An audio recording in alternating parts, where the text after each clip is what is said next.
नमस्कार, आपका बहुत-बहुत स्वागत है आरजे रमझाझर लाइव में। और इस वक्त की बड़ी खबर निकल कर सामने आ रही है। एक बार फिर से भूपेश बघेल ने बड़ा दांव खेल दिया है। और जिस प्रकार से आप जान रहे हैं, बड़ी-बड़ी घोषणाओं के बाद, अपने-अपने घोषणा पत्रों के बाद जो है भूपेश बघेल जो किसी चीज़ पे पीछे हो रहे थे, वो था मोदी जी का 12,000 रुपए वाला पैंतरा, जिसमें उन्होंने कहा था कि 12,000 रुपए यानी 1,000 रुपए प्रति माह जो है वो गृहिणियों को दिया जाएगा। छत्तीसगढ़ में जो महिलाएं हैं, शादीशुदा महिलाएं हैं, उनको 1,000 रुपए प्रति माह दिया जाएगा। इस लिहाज से 12,000 रुपए प्रति माह हो रहा था। लेकिन अभी अभी रायपुर में जनसभा को संबोधित करते हुए भूपेश बघेल ने एक बड़ा ऐलान कर दिया है। यूं तो उनका घोषणा पत्र कुछ दिन पहले ही आ चुका था, और अपने घोषणा पत्रों में किए गए वादों के अलावा जो है वो एक नई बात उन्होंने अब लोगों के साथ साझा किया है, और वो है 15,000 रुपए सालाना देने का। जी हाँ, तो वे छत्तीसगढ़ की महिलाएं जो शादीशुदा है, गृहिणियां हैं, उनको अब उनके द्वारा 15,000 रुपए जो है उनके सीधे खाते में डाले जाएंगे। ये मुख्यमंत्री भूपेश बघेल ने जो है वो वादा किया है। हम आपको बता दें कि किस प्रकार से दिवाली पर सीएम भूपेश बघेल का एक बड़ा ऐलान जो है वो सरकार की तरफ से सामने आया है, जिसमें आपको बताएं कि प्रदेश की महिलाओं के खाते में सीधे आएंगे 15,000 रुपए प्रति वर्ष। आपको बताएं कि किस प्रकार से मुख्यमंत्री भूपेश बघेल ने दीपावली पर बड़ा ऐलान किया है। सीएम ने कहा कि अगर उनकी सरकार आई तो महिलाओं को छत्तीसगढ़ गृह लक्ष्मी योजना के तहत 15,000 रुपए प्रति वर्ष सीधे उनके खाते में दिए जाएंगे। मुख्यमंत्री भूपेश बघेल ने ये जो जानकारी है वो अपने ट्विटर हैंडल पर, जो अब एक्स है, उस एक्स पर पोस्ट करते हुए उन्होंने लिखा है कि आज दीपावली के शुभ अवसर पर मां लक्ष्मी जी की कृपा और छत्तीसगढ़ महतारी के आशीर्वाद से प्रदेश की महिला शक्ति के लिए एक महत्वपूर्ण निर्णय लिया है। कांग्रेस सरकार बनते ही प्रदेश की महिलाओं को छत्तीसगढ़ गृह लक्ष्मी योजना के तहत 15,000 रुपए प्रति वर्ष सीधे उनके खाते में दिए जाएंगे। ये उन्होंने एक बड़ी बात कही है। इसके साथ आपको बताएं कि अब जो भूपेश बघेल के अलावा जो हमारे जो प्रधानमंत्री हैं नरेंद्र मोदी साहब, उनके द्वारा जो घोषणा करी गई थी, या कहें भाजपा के द्वारा जो घोषणा करी गई थी 12,000 रुपए प्रति वर्ष जो है महिलाओं के खाते में डालेंगे, तो उस पे भी अब ये जो घोषणा है भूपेश बघेल का वो भारी पड़ते हुए नजर आ रहा है। इसके अलावा हमने आपको बताया था किस प्रकार से सभी पार्टियों के जो घोषणा पत्र है, उन घोषणा पत्रों में अरविंद केजरीवाल का जो घोषणा पत्र है वो सबसे भारी पड़ रहा है। लेकिन अगर हम आम जनमानस में जो भरोसा है, आम जनमानस तक जो बातें सीधे पहुंची हैं, वो जो बातें हैं वो भूपेश बघेल की, या कहें कांग्रेस की बातें पहुंची हैं। उस लिहाज से अब कर्जा माफी जो इनके ऊपर भारी पड़ रहा था, अब कर्जा माफी के अलावा एक चीज है, वो है 15,000 रुपए। बाकी धान का बोनस तो आप जान रहे हैं कि धान का जो समर्थन मूल्य है वो भी 3,200 रुपए है।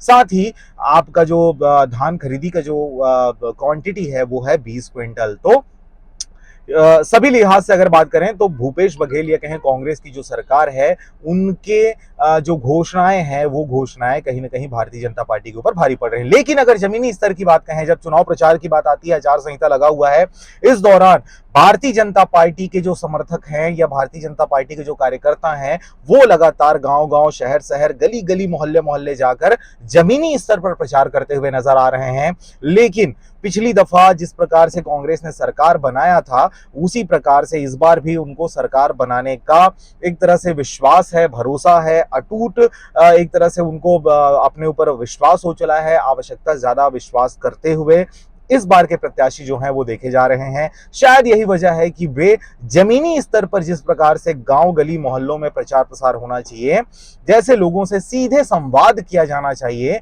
वैसे संवाद करते हुए वे लोग नजर नहीं आ रहे हैं। इनके अगर प्रचार प्रसार के तरीकों की अगर बात कहें तो इनके ज्यादातर जो प्रचारक हैं वो ठेकेदार टाइप के लोग हैं, जो अपने ऑफिस में बैठकर डीजे वालों को, गाड़ी वालों को, स्पीकर वालों को, या अपने कार्यकर्ताओं को वो हैंडल कर रहे हैं, और कार्यकर्ता जो हैं वो प्रचार प्रसार कर रहे हैं।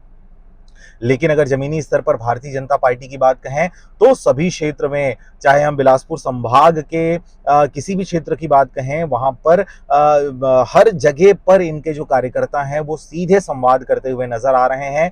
तो यहां पर जो है वो कहीं ना कहीं कांग्रेसी जो खेमा है वो कमजोर पड़ता हुआ नजर आ रहा है।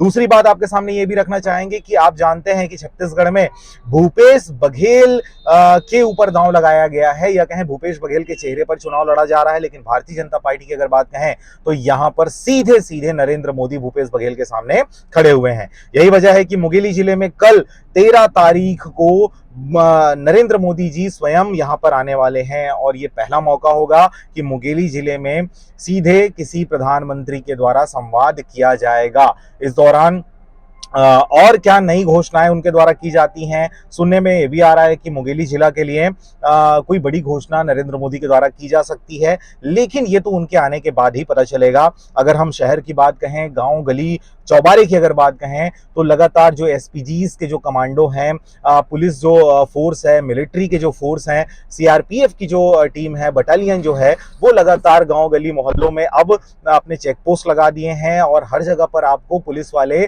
या कहें मिलिट्री वाले आपको देखने को मिलेंगे। जिन सड़कों पे कभी गड्ढे हुआ करते थे और लगातार जो किसान थे, आम जनता थी जो परेशान थी, अब रातों रात जो है वो शहर का नक्शा बदलते हुए देखा जा सकता है। मेरी कोशिश रहेगी कि जहां पर नरेंद्र मोदी साहब का जो सभा होने वाला है उस सभा स्थल को भी आपको दिखाएं। लेकिन आपको बता दें कि मुंगेली अभी पूरी तरीके से एक तरह से सुरक्षा गार्डों के सुरक्षा कवच से एक तरह से लैस कर दिया गया है।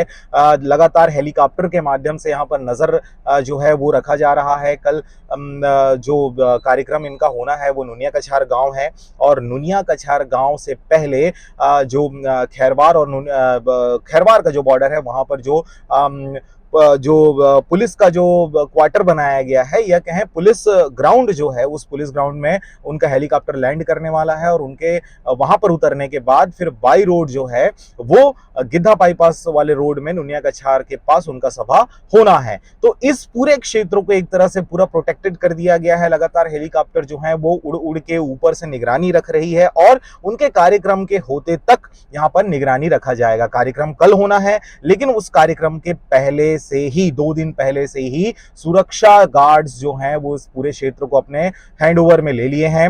बड़े बड़े बस में आए हुए हैं, बहुत सारी गाड़ियां हैं। यहाँ पर कमिश्नर ने यहाँ पर मीटिंग लिया, सभी अधिकारियों को बाकायदा सुरक्षा व्यवस्था के चाक चौबंद पर नजर रखने के लिए उनको भी मीटिंग में ये हिदायत दी गई। इसके साथ ही चूंकि नरेंद्र मोदी साहब आ रहे हैं, पहली दफा आ रहे हैं, इसलिए बीजेपी में भी खासा उत्साह देखने को मिल रहा है। लगातार मीटिंग्स लिए जा रहे हैं, और भारतीय जनता पार्टी काफी एक तरह से जो डीमोटिवेट हो चुके थे, अब मोदी साहब के आने से एक प्रकार से उनको मोटिवेशनल एक पावर मिल रहा है, और एक बार फिर से प्रचार प्रसार में अब जो भारतीय जनता पार्टी के जो कार्यकर्ता हैं उनमें एक नया जोश और जुनून जो है वो उमड़ते हुए देखा जा रहा है। मैंने आपको कांग्रेस की स्थिति बताई कि किस प्रकार से कांग्रेस जो है वो बैकफुट पर नजर आ रही थी प्रचार प्रसार के क्षेत्र में अगर देखें तो, लेकिन जो उनके चुनावी जो वादे हैं, उनकी जो घोषणा पत्र हैं, उन सभीयों के घोषणा पत्रों पर कांग्रेस के घोषणा पत्र जो है वो भारी पड़ते हुए नजर आ रहा है। अरविंद केजरीवाल के आम आदमी पार्टी के बारे में मैंने आपको बताया कि उनका भी घोषणा पत्र काफी सॉलिड बनाया गया है, बहुत ही